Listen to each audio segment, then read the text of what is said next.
Woo! You disgust me! It takes more than victory to become a champion. It takes breeding and nepotism and snobbery. You filthy Democrat! Yeah, well, Cat. Looks like your homies took care of some lames for us. What are you talking about? Don't get fresh with your homies. Can you please talk?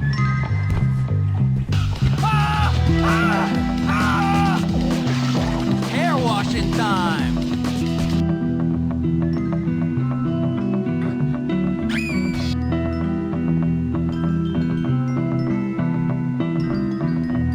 Thanks, son. I hope you like this. I'm really touched.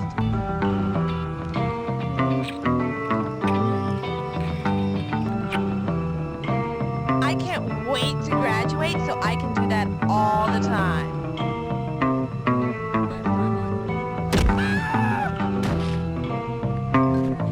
Wow, are those real? Can I check?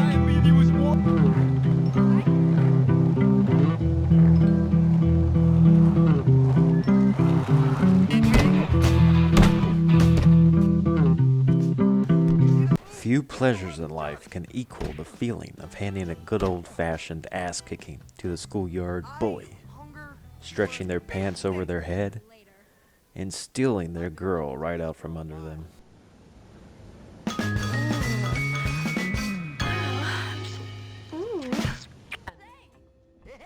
School is the place to make some of your best friends and worst enemies in life. It's the time when hormones are high and expectations are low. It's where we seek to find our true identities, despite all of the competing influences and changing loyalties. School is extremely boring, and yet a source of extreme thrills where you can one day be at the mercy of your peers, and the next, the highlight amongst the crowd. In describing the education system standard, I am also describing the reality of Rockstar's Bully, also known as Dog Eat Dog. The 2006 teenage-themed companion piece to the now household name, Grand Theft Auto series. At its best, Bully is a high-concept school sim with silver-tongued satire, making good use of its unique setting to offer us an exaggerated take on the mandatory formality of systematic learning, where we can break the rules at our own leisure. At its worst, Bully is a dated adventure game belonging to the B tier of the PlayStation 2 era, an experiment that was better on paper than in person. Bully is one of those old games that actually needs a remake. I remember playing Bully back in my heyday on the PlayStation 2, although I only played it for what amounted to a few minutes in a single sitting. Those few minutes remained in my mind when I got around to games like Grand Theft Auto 5 and Red Dead Redemption 2, games that showed an evolution of hardware and Rockstar's inspired design philosophy. Knowing what I know about how great Rockstar's best can get, Bully was a game that I assumed would hold up as a cult classic. A unique concept that would appeal to me now as it appealed to me even in those days when I was still navigating the pressures of my own personal bullworth. The reality of the situation is that today, Bully is not as good of a game as it might have been back in 2006, when times were simpler and video game standards were still in early development. Bully was a niche title then, as it deserved to be, because although the game has a very interesting concept, it was always held back by a low budget, low polygon graphics, and annoying 6th gen jank. I'm never the person to put graphics above gameplay and writing, but I always thought, especially in retrospect, that the GTA games looked poor even compared to their contemporaries during the PlayStation 2 era. That could always be forgiven for a game like San Andreas, which still has some of the smartest RPG mechanics and some of the sharpest satire among any piece of media. But make no mistake that games like GTA 4 and GTA 5 are better in just about every aspect of coding and design, on top of having the same standard of story sophistication. Bully does not graduate to the same level of success as GTA and Red Dead, but in the scope of its ambition, it does what it can to remain distinct as an edgy crime sim with toned-down violence aimed at society's most protected class, kids. It's here that the appeal of Bully lies, I think, in the ability to act out as both the bully and the challenger to the adolescent hierarchy, and the oppressive supervision of the adults. Bully lets you beat up snot-nosed kids, playing pranks on the girls and being a regular hooligan around town. It's one of the only rated T games that Rockstar ever made, and yet it still has the same daring dialogue and absurd one-liners that live on in the present DNA of the studio's artworks. Bully is a game with an attitude that would get you expelled out of society today, with some of the taboo references the game makes, which I and other sensible people like me would no doubt find acceptable as intended jokes, but others would refuse to allow being made into a game today. You play as Jimmy Hopkins, an unremarkable 15-year-old troublemaker that gets dropped off at a pretentious prep school by parent guardians that don't much care about him or his future, but just want to get rid of him by any means. It's here that Jimmy assumes the role of Rockstar's typical protagonist, which may incidentally just be the typical protagonist of your regular RPG, an outsider with a chip on their shoulders that, regardless of their own absurd circumstances, becomes the natural problem solver, a fixer for the predicaments of the strangers and freaks. Jimmy divides his loyalty between a rivalry as old as time itself, the jocks versus the nerds. The story plays out in the typical fashion of short, self-contained story chapters that can be accessed in loose order, even put aside in favor of completing open-world activities and exploration. These missions don't provide much in terms of fun objectives that would keep many people engaged today, not least because of the awkward and annoying control schemes and bad checkpoint system that is only marginally an upgrade from San Andreas' complete absence of checkpoints. Nor does the story add much depth to its basic plot outline or the stereotypes that it presents, with 4 basic groups that we've seen represented to death in other school life media.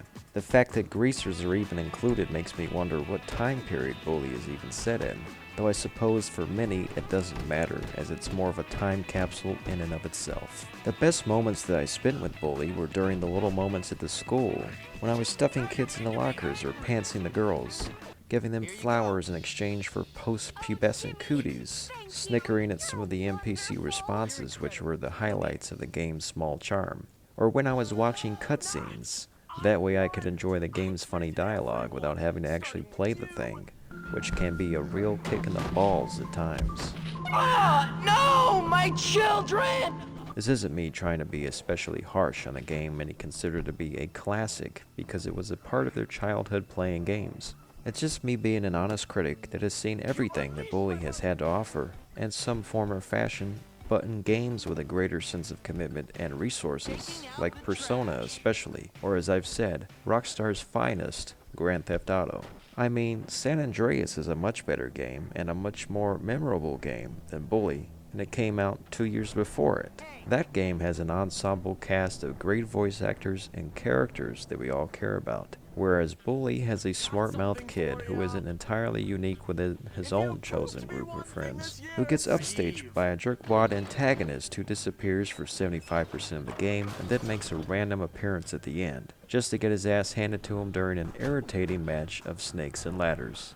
Bully is a game that has an amazing concept, but its execution, excuse me for saying, ends up being bullshit. What I do like about Bully is its minimalist approach, its soundtrack, and that old gen charm of getting straight to the point. It's a short game that won't take up too much of your time, even though it packs a fair amount to do within it and your disposal.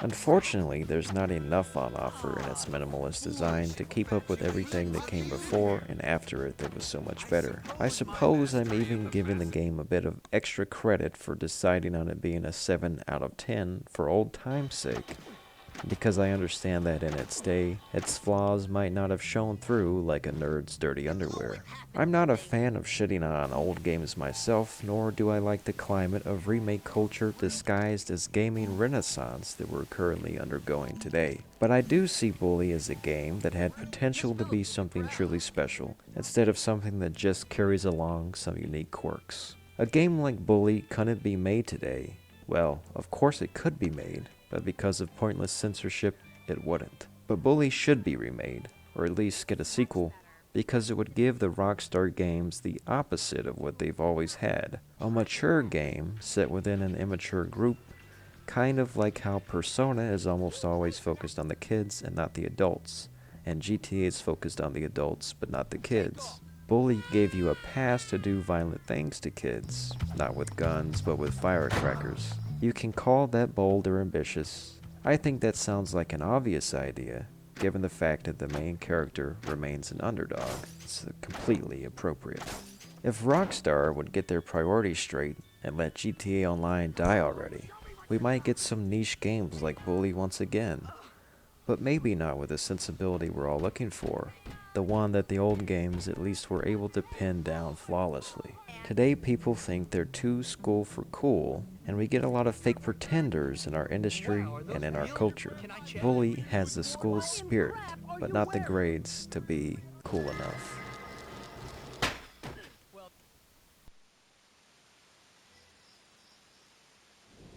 Hot? Go home! I can make you wet your bed too, you know? Hey, doll. Want to study? Anatomy? You're so annoying! Bad. Give up the tough guy act, pal. Hey man, what's your problem? Well, ADD primarily, but also life, my parents, this school, Western civilization, but really, honestly, enough about me. Oh, I see you've been messing where you ought not. No, cousins are legal. Oh, you mean Lola? You're gonna get caught! Wrong time of the month, idiot!